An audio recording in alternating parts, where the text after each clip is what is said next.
Hello दोस्तों नमस्कार, स्वागत है आपका आज की क्लास में। आज का दोस्तों ये क्लास होने वाला है एसएसटी का, जिसमें दोस्तों बहुत ही महत्वपूर्ण आपको प्रश्न देखने को मिलेंगे दोस्तों। जो प्रश्न हिस्ट्री, पॉलिटी और ज्योग्राफी से रिलेटेड होंगे दोस्तों। ये सारे प्रश्न हर बार सीटेट एग्जाम में आते हैं। बहुत ही महत्वपूर्ण प्रश्न है दोस्तों, इन प्रश्नों को देखना बिल्कुल भी ना भूलें। एक एक प्रश्न बहुत ही महत्वपूर्ण है। तो देखते हैं आज के पहले प्रश्न को। आज का पहला प्रश्न है, इतिहास में शिलालेख किस प्रकार का स्रोत है? इतिहास में शिलालेख किस प्रकार का स्रोत है? द्वितीयक, मौखिक, प्राथमिक या साहित्यिक? तो दोस्तों ये शिलालेख किस प्रकार के स्रोत हो जाएंगे? तो दोस्तों ये प्राथमिक हो जाएंगे स्रोत। प्राथमिक स्रोत दोस्तों ये ऑप्शन नंबर सी इसका सही उत्तर हो जाएगा। Option number C. प्रश्न देखते हैं दो। दोस्तों जो चैनल पर नए हैं वो चैनल को लाइक और सब्सक्राइब जरूर कर ले। प्रश्न नंबर देखते हैं दो। प्रश्न दो में पूछा गया है, नील दर्पण के लेखक कौन थे? नील दर्पण के लेखक दोस्तों ये कौन थे इनमें से? बंकिम बंकिम चंद्र चट्टोपाध्याय, दीनबंधु मित्र, रविंद्रनाथ टैगोर, ईश्वरचंद विद्यासागर? प्रश्न दो। तो दोस्तों ये नील दर्पण दोस्तों ये किसानों के शोषण पर आधारित दोस्तों ये नाटक था दोस्तों। किनके द्वारा? ये दीनबंधु मित्र के द्वारा। ऑप्शन नंबर 20 का सही उत्तर हो जाएगा। प्रश्न नंबर देखते हैं तीन। प्रश्न तीन में पूछा गया है, स्थायी बंदोबस्त कब लागू किया गया? स्थायी बंदोबस्त कब लागू किया गया? 1764, 1793, 1857, 1818 में? प्रश्न नंबर तीन।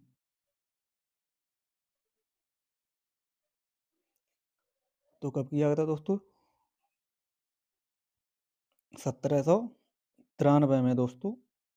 1793 में लॉर्ड कॉर्नवालिस के द्वारा लागू किया गया था दोस्तों।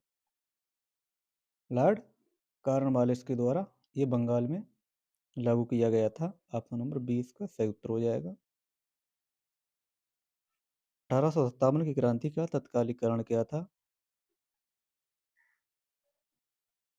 तो ये था कारतूस विवाद। कारतूस विवाद दोस्तों ये क्या था? जो कारतूस बने थे उसमें दोस्तों ये चर्बी लगी हुई दोस्तों बने हुए थे। चर्बी लगे हुए दोस्तों ये बने थे। गाय की मांस की दोस्तों को चर्बी थी, जो सैनिकों की दोस्तों ये धार्मिक भावनाओं को ठेस पहुंचती थी उससे। तो ऑप्शन नंबर सी इसका सही उत्तर हो जाएगा।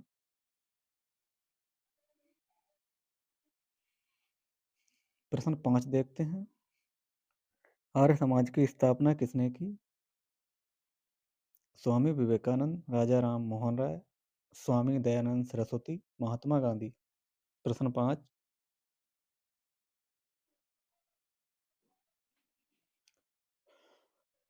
प्रश्न नंबर पाँच का आपको उत्तर बताना है। तो प्रश्न नंबर पाँच का उत्तर हो जाएगा ऑप्शन नंबर सी, स्वामी दयानंद सरस्वती दोस्तों। आर्य समाज का दोस्तों सिद्धांत क्या था? वेदों की ओर लौटो। ऑप्शन नंबर सी इसका सही उत्तर हो जाएगा। प्रश्न देखते हैं छः। प्रश्न छः में पूछा गया है, ब्रह्म समाज के संस्थापक कौन थे? दयानंद सरस्वती, विवेकानंद, राजा राम मोहन राय या टैगोर? प्रश्न छः, ब्रह्म समाज के संस्थापक कौन थे? दयानंद सरस्वती, विवेकानंद, राजा राम मोहन राय या टैगोर? प्रश्न नंबर छः। तो प्रश्न नंबर छः का दोस्तों ऑप्शन नंबर सी, राजा राम मोहन राय दोस्तों इसका सही उत्तर हो जाएगा दोस्तों। दोस्तों ये क्या था? ये ब्रह्म समाज के दोस्तों ये संस्थापक दोस्तों कौन थे? राजा राम मोहन राय दोस्तों। इसमें क्या था? सामाजिक कुरीतियों के विरोध में ये सुधार आंदोलन दोस्तों ये चलाया गया था। ऑप्शन नंबर सी इसका सही उत्तर हो जाएगा। दोस्तों कमेंट बॉक्स में बताते रहें कि आपने इन प्रश्नों में से कितने प्रश्न सही किए हैं। प्रश्न सात पूछा गया है, भारत का नेपोलियन किसे कहा जाता है? अकबर, अशोक, समुद्रगुप्त, चंद्रगुप्त मौर्य। भारत का नेपोलियन किसे कहा जाता है? प्रश्न 7। दोस्तों नेपोलियन किसे कहा जाता है? तो ये समुद्रगुप्त दोस्तों। क्यों कहा जाता है दोस्तों? अन्य सैन्य विजयों के कारण दोस्तों, ये प्रतापी होने के कारण दोस्तों इसे कहा गया है। ऑप्शन नंबर सी इसका सही उत्तर हो जाएगा।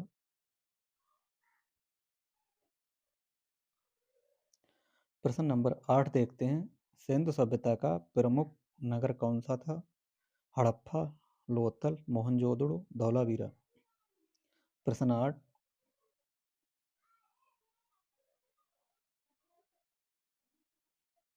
प्रश्न नंबर 8।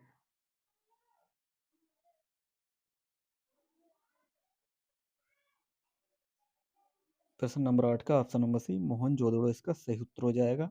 ऑप्शन नंबर सी इसका सही उत्तर हो जाएगा।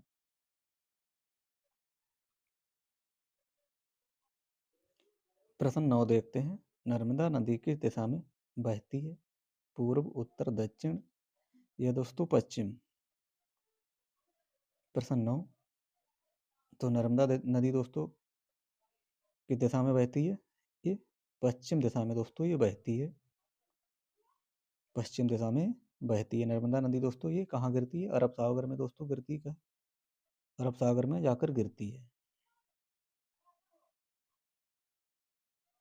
प्रश्न 10 देखते हैं। वेदों की भाषा क्या है? वेद दोस्तों कौन सी भाषा में लिखे गए हैं? पाली, प्राकृत, संस्कृत या फारसी।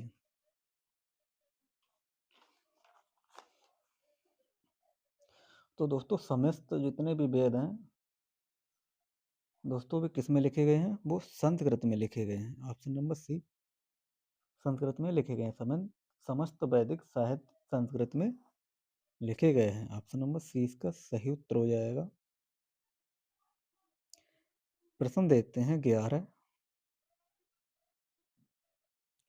प्रश्न 11 में पूछा गया है खिलजी वंश का संस्थापक कौन था? अलाउद्दीन खिलजी, बलबन, जलालुद्दीन खिलजी, कुतुबुद्दीन ऐबक। तो खिलजी वंश का संस्थापक कौन था? जलालुद्दीन खिलजी इसका सही उत्तर हो जाएगा। Option number C. प्रश्न 12 देखते हैं। विजयनगर साम्राज्य की स्थापना विजयनगर साम्राज्य की राजधानी दोस्तों क्या थी?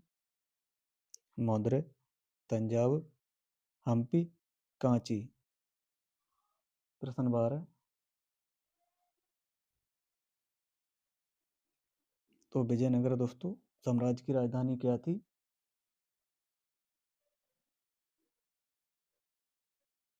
दोस्तों हम्पी। हम्पी थी दोस्तों। ऑप्शन नंबर सी इसका सही उत्तर हो जाएगा।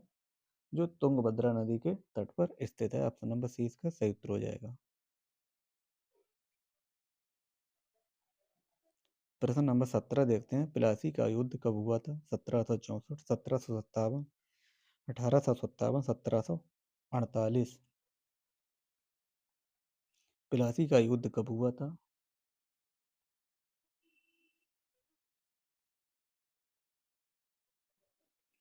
तो दोस्तों 1757 ईस्वी में दोस्तों ये प्लासी का युद्ध हुआ था।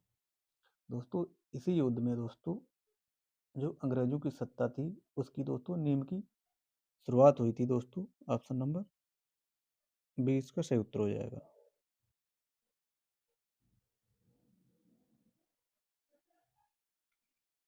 प्रश्न नंबर देखते हैं 14। अकबरनामा के लेखक कौन थे? बदायूनी, फैजी, अबुल फजल, अमीर खुसरो। प्रश्न 14। अकबरनामा के लेखक कौन थे?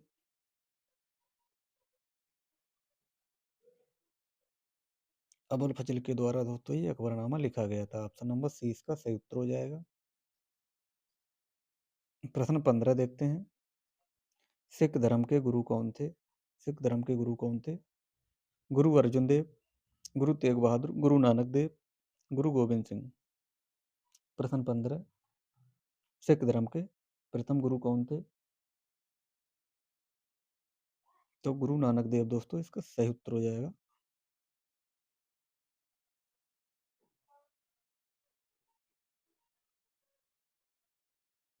जी, ऑप्शन नंबर सी, गुरु नानक देव इसका सही उत्तर हो जाएगा, ऑप्शन नंबर सी। प्रश्न 10 देखते हैं। प्रश्न 10 में पूछा गया है, भारत 8 सेंटीग्रेड से 37 सेंटीग्रेड उत्तर के बीच स्थित है, ये दर्शाता है, क्या दर्शाता है?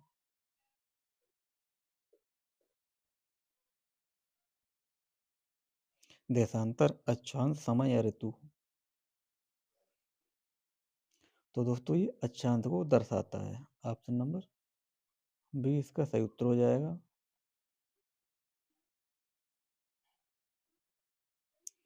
प्रश्न 17 देखते हैं, कर्क रेखा भारत के कितने राज्यों से होकर गुजरती है? 6, 7, 8, 9? तो कर्क रेखा दोस्तों भारत के 8 राज्यों से होकर गुजरती है, ऑप्शन नंबर सी इसका सही उत्तर हो जाएगा दोस्तों, 8 राज्यों से।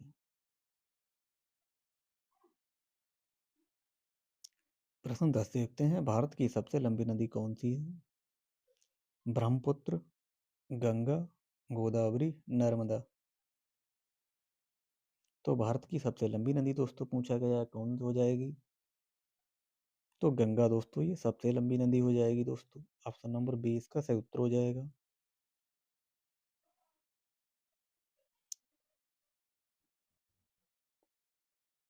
प्रश्न नंबर देखते हैं 19, काली मिट्टी किस फसल के लिए उपयुक्त है? गेहूं, चावल, कपास, जूट?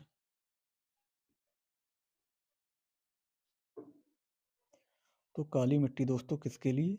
ये कपास के लिए, ऑप्शन नंबर सी कपास इसका सही उत्तर हो जाएगा।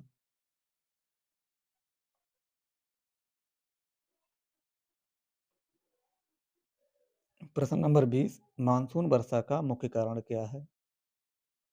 पश्चिमी विक्षोभ, समुद्री धाराएं, ताप व दाब का अंतर, पृथ्वी की गति?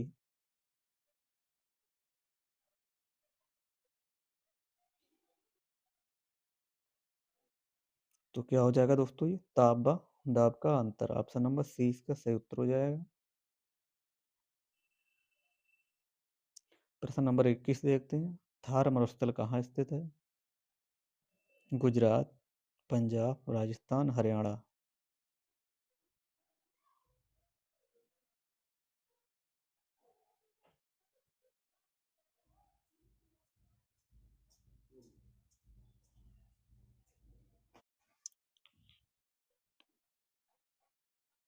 ऑप्शन नंबर सी राजस्थान इसका सही उत्तर हो जाएगा।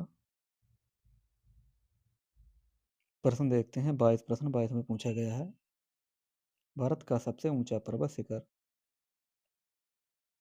कौन सा है? भारत का सबसे ऊंचा पर्वत शिखर कौन सा है? Nanda Devi, mount Everest, Kanchenjunga, केटू? प्रश्न नंबर 22, तो सबसे ऊंचा पर्वत शिखर दोस्तों कौन सा है? ये Kanchenjunga, option number C Kanchenjunga इसका सही उत्तर हो जाएगा। प्रश्न 23 देखते हैं, भारत का सबसे बड़ा डेल्टा कौन सा है? गोदावरी, महानदी, कृष्णा, ब्रह्मपुत्र? प्रश्न नंबर 23, तो सबसे बड़ा डेल्टा बनाने वाली नदी कौन सी होती है? गंगा और ब्रह्मपुत्र? ऑप्शन नंबर डी इसका सही उत्तर हो जाएगा। प्रश्न नंबर 24 देखते हैं, बौद्ध धर्म के प्रवर्तक कौन थे? महावीर, अशोक, गौतम बुद्ध, कनिष्क? प्रश्न नंबर 24, तो दोस्तों ये गौतम बुद्ध इसका सही उत्तर हो जाएगा। प्रश्न नंबर देखते हैं 25, प्रश्न नंबर 25 में पूछा गया है, उष्णकटिबंधीय वर्षा वन मुख्यतः कहाँ पाए जाते हैं? थार मरुस्थल, गंगा मैदान, पश्चिमी घाट, दक्कन का पठार? तो उष्णकटिबंधीय वर्षा वन मुख्यतः कहाँ पाए जाते हैं? पश्चिमी घाट, ऑप्शन नंबर सी इसका सही उत्तर हो जाएगा। प्रश्न नंबर 26, भारत का सर्वाधिक जनसंख्या वाला राज्य कौन सा है? बिहार, महाराष्ट्र, उत्तर प्रदेश, पश्चिम बंगाल? प्रश्न नंबर 26।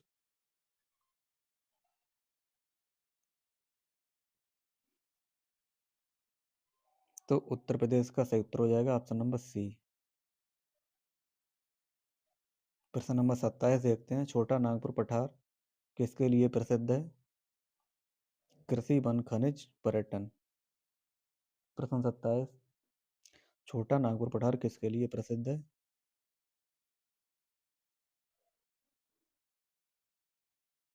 तो दोस्तों ये खनिज के लिए हो जाएगा, खनिज दोस्तों इसका सही उत्तर हो जाएगा खनिज।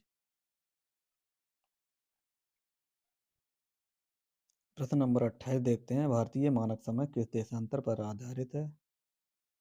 ए बी सी डी 4 ऑप्शन दिए गए हैं, आपको इसका उत्तर बताना है।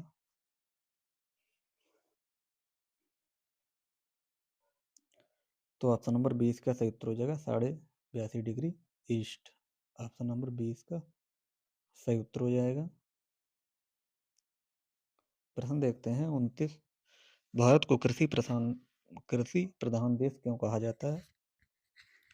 भूमि अधिक है इसलिए, वर्षा अधिक होती है इसलिए, जनसंख्या कृषि पर निर्भर है अधिक इसलिए, या निर्यात अधिक है इसलिए। दोस्तों क्यों कहा जाता है? अधिक जनसंख्या कृषि पर निर्भर है इसलिए इसे कहा जाता है। तो ऑप्शन नंबर सी इसका सही उत्तर हो जाएगा। प्रश्न देखते हैं 30, भारत का सबसे लंबा समुद्री तट किस राज्य का है? महाराष्ट्र, तमिलनाडु, आंध्र प्रदेश, गुजरात। प्रश्न 30। तो प्रश्न 30 का ऑप्शन नंबर डी इसका सही उत्तर हो जाएगा। प्रश्न नंबर 31, भारतीय संविधान कब लागू हुआ? A B C D 4 option दिए गए हैं, आपको इसका उत्तर बताना है। तो 26 जनवरी 1950 को दोस्तों ये भारत का संविधान लागू हुआ था। ऑप्शन नंबर सी इसका सही उत्तर हो जाएगा। प्रश्न नंबर 31, मौलिक अधिकार किस अनुच्छेद में वर्णित हैं?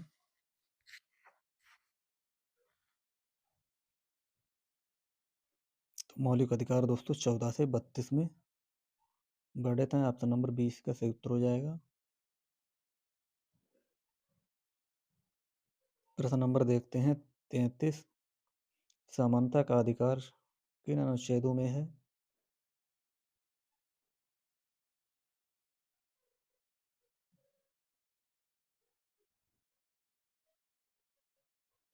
तो दोस्तों किस में है समानता का अधिकार? 14 से 18 में दोस्तों। प्रश्न नंबर 34 देखते हैं, लोकसभा का कार्यकाल कितना होता है? तो दोस्तों ये कितना 5 वर्ष का होता है। ऑप्शन नंबर बी 5 वर्ष इसका सही उत्तर हो जाएगा।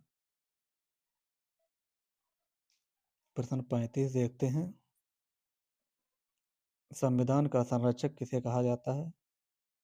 राष्ट्रपति, संसद, प्रधानमंत्री या सर्वोच्च न्यायालय।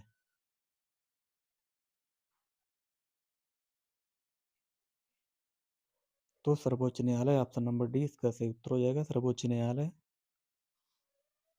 प्रश्न नंबर 36 देखते हैं, नीति निर्देशक तत्व किस प्रकार के होते हैं?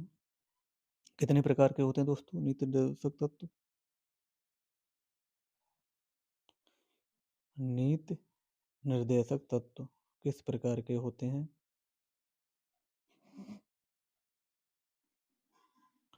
प्रश्न नंबर 36 का आपको उत्तर बताना है। तो दोस्तों कैसे होते हैं? गैर न्यायिक, ऑप्शन नंबर सी गैर न्यायिक इसका सही उत्तर हो जाएगा। प्रश्न 37 देखते हैं, राष्ट्रपति का चुनाव कैसे होता है? प्रत्यक्ष रूप से, अप्रत्यक्ष, नामांकन या जनमत। प्रश्न 37। तो दोस्तों ये अप्रत्यक्ष रूप से होता है। ऑप्शन नंबर बी इसका सही उत्तर हो जाएगा। प्रश्न देखते हैं 38, संघीय शासन का अर्थ है, क्या अर्थ हो जाएगा? एक सरकार का, केंद्र सरकार, राज्य सरकार, केंद्र व राज्य दोनों। प्रश्न 38, तो 38 का दोस्तों केंद्र व राज्य दोनों हो जाएगा, ऑप्शन नंबर डी। प्रश्न नंबर 39, भारत में मतदान की न्यूनतम आयु क्या है?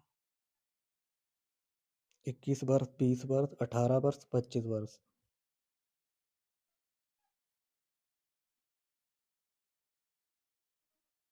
तो 18 वर्ष, ऑप्शन नंबर सी इसका सही उत्तर हो जाएगा।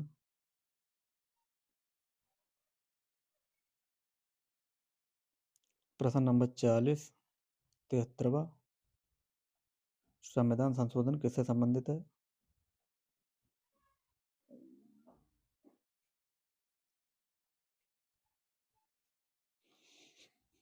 पंचायत, शिक्षा या न्यायपालिका? प्रश्न नंबर 40,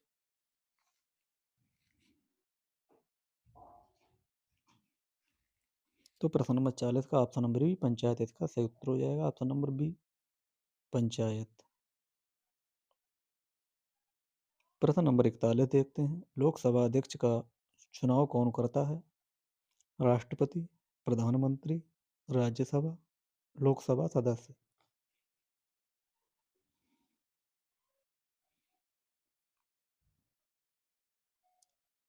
तो लोकसभा सदस्य के द्वारा दोस्तों, ऑप्शन नंबर डी इसका सही उत्तर हो जाएगा, लोकसभा सदस्य के द्वारा।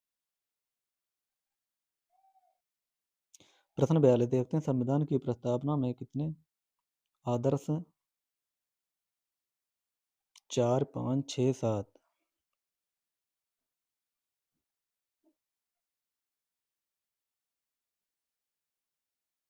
तो दोस्तों कितने हैं? 5। ऑप्शन नंबर बी इसका सही उत्तर हो जाएगा, 5। प्रश्न नंबर 43 देखते हैं, न्यायिक पुनरावलोकन का अधिकार किसे है? संसद, राष्ट्रपति, सर्वोच्च न्यायालय, प्रधानमंत्री।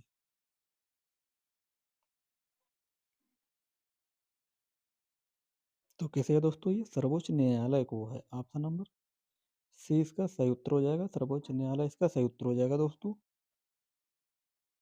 प्रश्न 44 देखते हैं,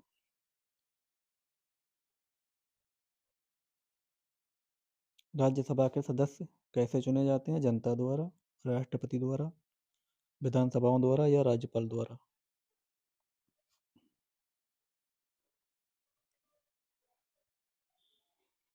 तो ऑप्शन नंबर सी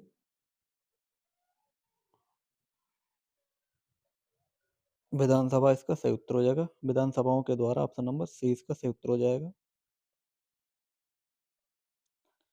प्रश्न नंबर 40 देखते हैं, राष्ट्रीय आपातकाल किस अनुच्छेद में है? A B C D 4 option दिए गए हैं, आपको उसका उत्तर बताना है। प्रश्न नंबर 45,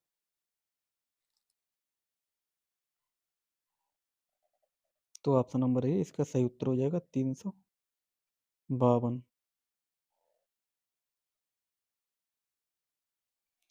जीडीपी किसका माप है? प्रश्न नंबर 46,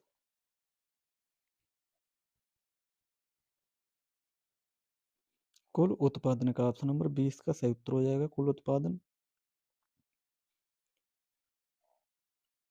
प्रश्न नंबर 47 देखते हैं, मिश्रित अर्थव्यवस्था का अर्थ क्या हो जाएगा? तो केवल केवल दोस्तों नेगेटिव हो जाएंगे दोस्तों। ऑप्शन नंबर सी निजी, सार्वजनिक इसका सही उत्तर हो जाएगा, ऑप्शन नंबर सी। प्रश्न नंबर 48 देखते हैं, गरीबी रेखा किस पर आधारित होती है? आय, उपभोग, बचत या कर? प्रश्न 48, 48 का ऑप्शन नंबर बी उपभोग इसका सही उत्तर हो जाएगा। प्रश्न नंबर 49 देखते हैं, प्रश्न नंबर 49 में पूछा गया बेरोजगारी का अर्थ क्या है?